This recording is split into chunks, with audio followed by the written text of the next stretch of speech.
Hello, fellow targeted individual. Gang stalking typically revolves around three different things: mobbing, slander, and entrapment. These are the three different things which are commonly reported by those which are victims of gang stalking activities.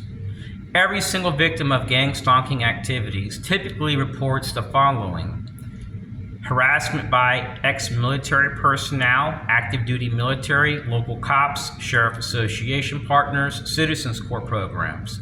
This may include your own doctor tied to Medical Reserve Corps, volunteers in police service tied to your police chiefs, which run police departments. Then it may include also the National Neighborhood Watch Program tied to your National Sheriff's Association. They're a citizens corps partner. These groups are managed by DOJ and other partners. Then you have InfraGard, which also utilizes them along with the CIA. Then you have like the Florida Purple Heart Veterans Group, VFW, American Legion, Kiwanis, Sheriff's Associations, University Offices of Community Engagement, hordes of defense contractors, policing groups, public engagement groups, community engagement groups, unions. The list is massively large. So when I was a kid, I knew a girl that was mobbed and I stood up for her. And people backed off. See, the reason why we're mobbed is because we're not united against crime. We're not united against terrorism. And once we become united, then we will see a lot of these activities reduce in our lives.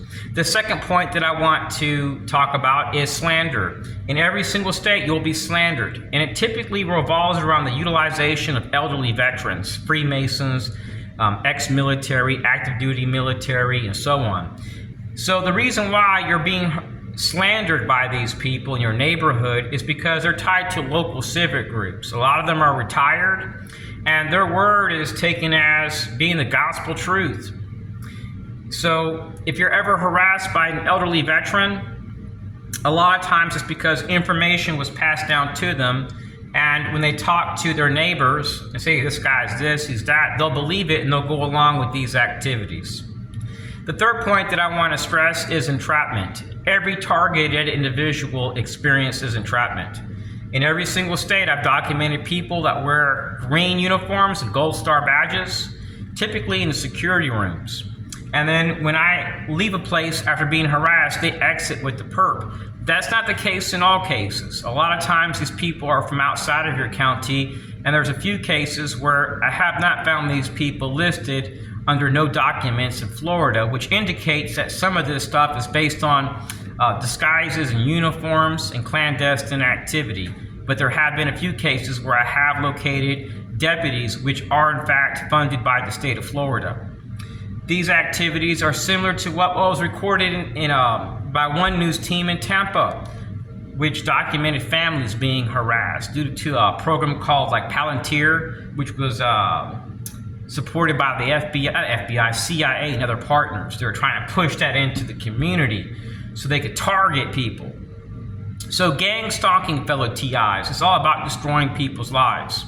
And when you look at the case involving Ernest Hemingway, you will see that he was even harassed in the hospital. So if you're ever harassed at a dental appointment or a hospital, that always goes back to like police, FBI, CIA, in all cases that I've seen, every case. And you may experience this in your 20s, your 30s, your 40s. We're dealing with highly sick people that do this stuff for many years to discredit and undermine people's civil liberties. They'll smile in your face. They'll have judges on their side. They'll get court orders. They'll use CIA. They'll utilize DOJ. These are swamp monsters. Now, I believe things are going to change because Trump has put patriots in those offices. But it's going to take years because our enemy is there. See, gang stalking, fellow TIs, is about government procurement. And it was helping to fund this diversity and inclusion movement. It was helping to promote mass shootings, domestic terrorism, and violence. See, the terror threats, fellow TIs, are not Americans. We are not the 9/11 terrorists. And what's occurred is that now they're targeting people which are nonviolent and they're not combative. They're non-combatives. And the reason why they target you for years and slander you, they mob and slander and entrap you, is because they want to promote violence. They want to promote learned helplessness. So they get local police chiefs, local cops, local sheriffs. Oh, it's an investigation. We're going to butt out of it. Then the target knows he can't trust cops. They get a gun. They take matters into their own hands. Don't go that route. And understand, if you did, chances of you going to prison or jail are probably not even close to 1%. Because if you utilize stand your ground laws and you say, oh, I thought the person was going to shoot me, they pretended like they were going to pull a gun on me, then it's your word against theirs. But don't go that route. If you ever watch that movie called Enough from J-Lo, that'll give you an idea of how far people will go to protect their health, their safety, and their security. So, gang stalking, fellow TIs. Gang stalking is a clandestine activity. Sometimes it's based on discretionary actions or a combination of both.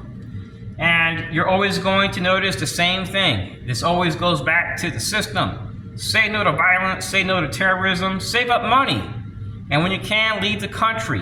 You're going to notice a lot of Israelis doing this that are contractors. A lot of our government funds for contracting go to them. A lot of Freemasons.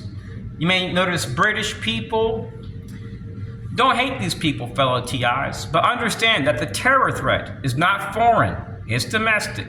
God bless, and just say no to domestic terrorism.